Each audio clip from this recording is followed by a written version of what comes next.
Continuamos aquí en Ruta de Éxito por Vital FM 91.1. Bueno, ahora vamos a conversar con Gustavo Astorne. Él es psicoterapeuta, especialista en el área clínica y educativa. Y vamos a conversar acerca de la tecnología y la salud emocional y cómo impacta esto, ¿no? Cómo impactan también las redes sociales en la infancia y en la adolescencia. Él nos visita desde el Centro Skinner. ¿Cómo estás, Gustavo? Bienvenido, buenos días. Hola, Carla, buenos días. Gracias por la invitación. Bueno, vamos a conversar un poquito sobre, veníamos hablando ahorita en la pausa, ¿no? De esta regulación que debemos de tener con los niños, ¿no? Sobre sus edades, en qué momento ya se puede flexibilidad, se puede ser flexibles, ¿no? Para darles un teléfono, qué pueden mirar, qué no pueden mirar, y finalmente cómo esto afecta su psique y su desenvolvimiento, ¿no? Veníamos hablando de eso. Exacto, es un tema bastante largo y bastante amplio, con muchos frentes que podríamos abordar. Y ha habido diferentes aproximaciones en la sociedad, pues, ¿no? Si partimos del lado de los colegios, por ejemplo, había una mucho mayor implementación de las pantallas, de los proyectores, de la digitalización de la educación. Y estamos en un momento en donde se está volviendo otra vez a los libros, a poner límites. Entonces, en muchos espacios y aspectos está ocurriendo esto. Antes ha habido una digitalización absoluta de la educación, incluso quitando los libros y escribiendo en las pantallas. Y se están encontrando distintos problemas vinculados con solamente el uso de las pantallas en el aprendizaje. Lo mismo pasa en las casas, donde se pensó como una herramienta para poder acceder a diferentes tipos de contenidos, de información. Hay muchísimas cosas buenas dentro de las aplicaciones, pero también representa un montón de riesgos, ¿no? Entonces, y a mí me gustaría comenzar con un paralelo en cómo hace algunos años, no sé, 10, 15, 20, 30 años, cuando uno era niño o niña o adolescente, los papás ponían ciertas reglas cuando uno quería salir de la casa o quería caminar por la calle o ir al parque o ir al centro comercial o lo que fuera.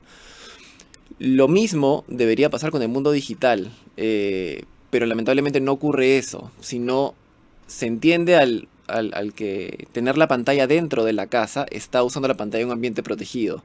Pero un acceso libre a Internet. Internet es un mundo infinito que no tiene justamente límites, ¿no? Ni filtros. Ni filtros. No hay nadie todavía que, como yo siempre converso acá con producción y hablábamos, no tiene filtros y no hay nadie que lo regule todavía, ¿no? O sea, bueno, están reguladas algunas cosas como los derechos de autor y eso, pero no está regulado en sí el contenido y finalmente quién es el que manipula el teléfono. Porque tú puedes poner un videíto, no sé, de que están jugando un videíto, una canción, de repente, ¿no? Sí.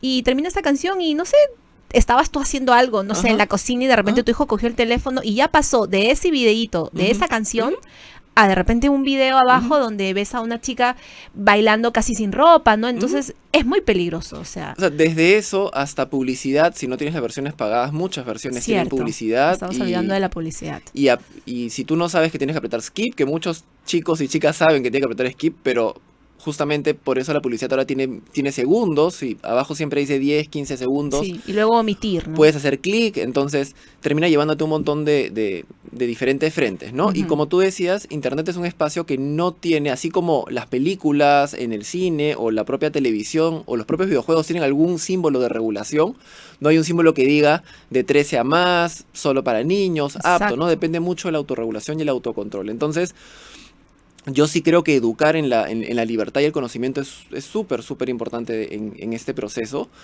El tema es que, como decía hace un momento, justamente al pensar que usa las pantallas dentro de la casa o dentro del colegio o dentro de un lugar específico, eso no representa mayor riesgo. Y todo lo contrario, uno hoy en día ni siquiera tiene que ir a buscar ciertas cosas que antes era mucho más difícil. Tú tenías que buscar la información. Hoy día por las redes sociales la información te llega. O sea, ni siquiera tienes que buscarla. Ni siquiera representa un interés genuino por explorar sobre algunos temas específicamente, sino simplemente te llega. Y ahora con el ChatGPT le das al ChatGPT y te resuelve la tarea ahora, ¿no? Así es, exacto. Entonces tenemos muchos frentes de los cuales podríamos conversar, pero y también muchas preguntas en el centro o que me hacen a mí específicamente es cuánto tiempo deberían usar las pantallas. ¿Desde cuándo? ¿Desde cuándo? ¿Desde qué momento? Entonces, nuevamente, está habiendo cada vez más estudios, porque hay mucho más data, de que contra más se postergue el uso de las pantallas es mucho mejor. En realidad, antes de los 4 o 5 años no tiene ningún sentido de poder hacerlo.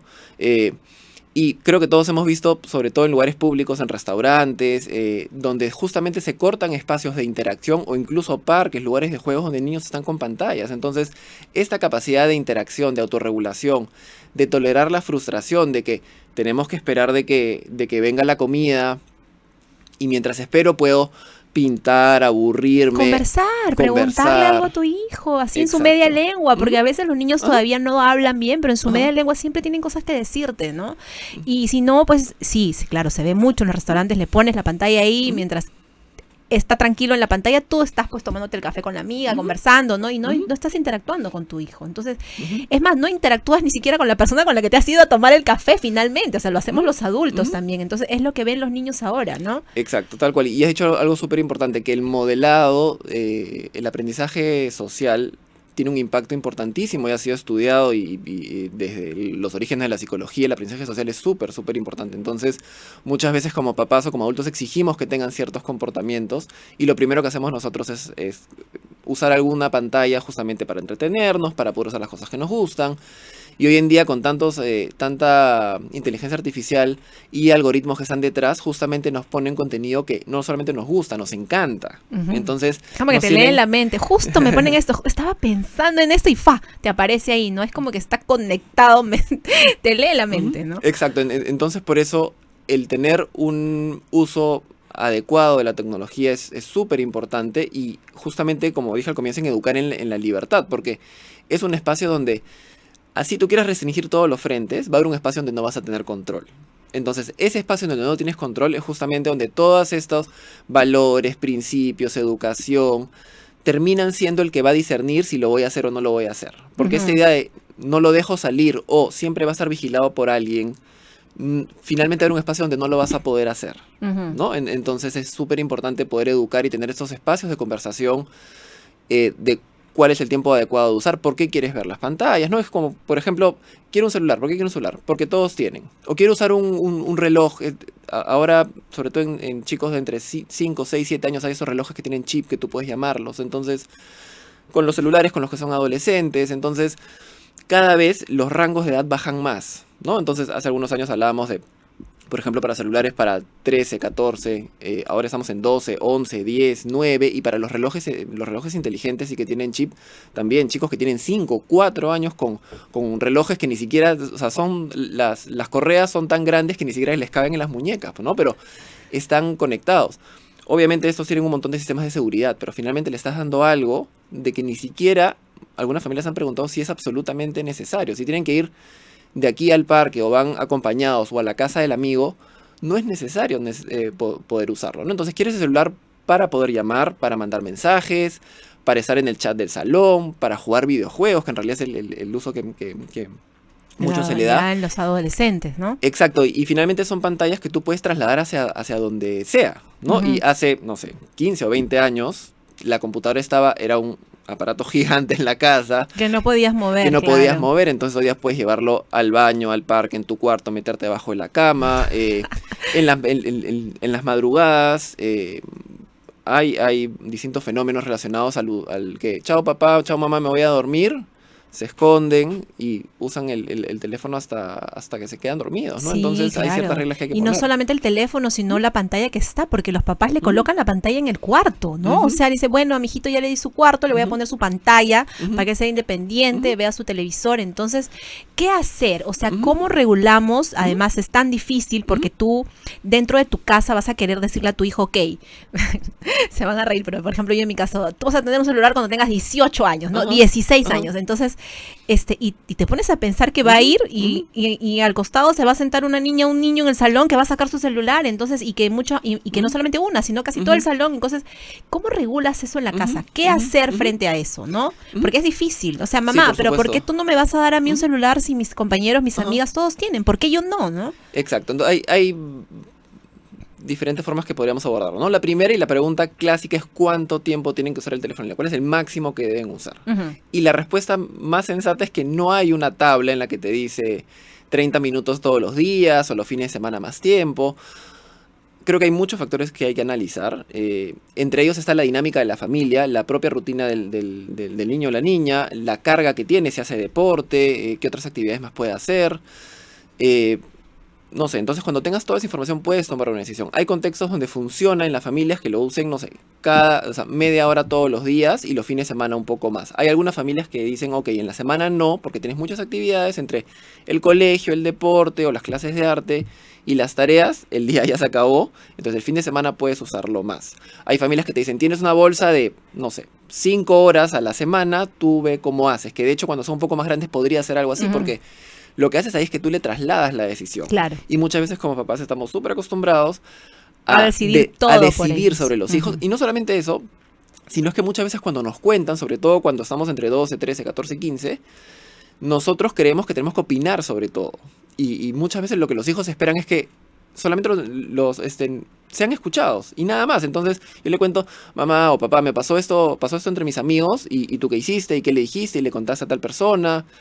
No, simplemente te estaba contando, nada más, ¿no? Entonces tendemos a opinar mucho y siempre, y eso no necesariamente construye esa confianza para que en esos momentos difíciles, que también tiene que ser reconocidos, ¿no? Cuando yo decir, ok, esto de una broma pasa a ser ya una ofensa, o estos mensajes seguidos de esta persona que me está mandando, que puede ser alguien de la edad o puede ser alguien mayor, obviamente, también ya termina siendo algo que puede ser peligroso. Entonces tenemos que ir construyendo confianza en el tiempo, y esa confianza se hace a través del diálogo y hablando cosas agradables, cosas bonitas y cosas difíciles también, pues, ¿no? Entonces tienes esos momentos de conversación que obviamente no pueden ser ni en la molestia, o sea, en ninguna emoción que sea extrema. Hay que estar tranquilos. Hay que estar tranquilos porque las emociones extremas, y digo extremas porque el usar malo y bueno las emociones no es tan claro. Estar triste no es malo, estar molesto no es malo. Es una emoción extrema que hay que ayudar a que se regule. Cuando la persona está calma y tranquila, podemos ya tener un diálogo mucho más constructivo respecto a, por ejemplo, que quedaron en que ibas a usar 1 hora de videojuegos, o que no podías jugar con personas que no sean tus amigos, ¿no? Porque todos los videojuegos hoy en día tienen esos chats abiertos con personas de todo el planeta. Ahora no, mis amigos están dormidos, no puedo jugar. Me conecto con alguien que de India, China, Australia, claro, del otro lado está despierto. Exacto, ¿no? Entonces son como varias cosas que tenemos que ir regulando, pero nuevamente no hay respuestas precisas, sino responde a tener un análisis de la situación y poniendo ciertas reglas y límites de todas maneras, ¿no? Bueno, Gustavo, en realidad, como lo dijimos al inicio, este es un tema muy amplio, así que yo creo que vamos a tener que hacer una parte 2, así que para poder conversar además, porque hay muchas preguntas, ¿no? Sobre todo cuando somos papás, mamás, hay muchas preguntas que quedan ahí, pero bueno, vamos a invitar por favor a que la gente conozca acerca del Centro Skinner, dónde están ubicados, qué servicios brindan también, si quieren recibir asesoría y cómo conectan con ustedes.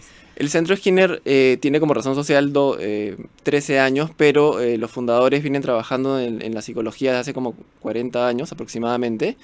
Y nos ubicamos en 3 sedes, estamos en Miraflores, en Surco y en La Molina, y brindamos asesoría tanto a padres, a familias, a niños, adolescentes, adultos, en psiquiatría, psicología, nutrición, dificultades de aprendizaje. Entonces eso permite tener un abordaje mucho más integral de las dificultades que se puedan tener o las situaciones que se quieran plantear como familia, porque nuevamente no es un tema que se maneje ni se trabaje de manera individual, sino hay un abordaje integral a la situación, ¿no? Eso es importante, ¿no? Creo que nos quedamos con eso. O sea, cada familia además es un mundo diferente. Exacto. Cada familia debe tener acuerdos, por más pequeños que sean tus niños, es importante también que ellos formen parte de esos acuerdos, ponerles límites, ¿no?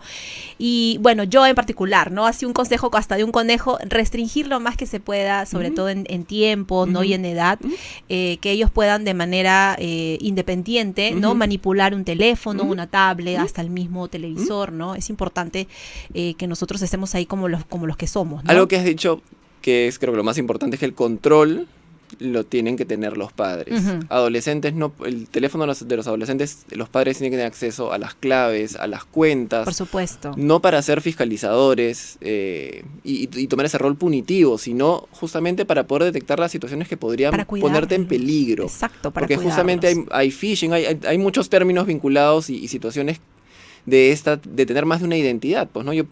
¿Cuántos chicos tienen más de un Instagram, más de una red social? Entonces comienza a complejizarse la situación y por eso tenemos que estar informados. Sí, sobre todo porque es nuestro rol como padres, ¿no? Cuidar de nuestros hijos y su bienestar, tanto físico, pero también emocional, ¿no? Así que ese es nuestro rol. Bueno, Gustavo, me ha encantado conocerte, y bueno, un saludo también para todo el equipo, además, que está detrás del Centro Skinner. Son las 10:45, tenemos que hacer una breve pausa comercial y retornamos con más.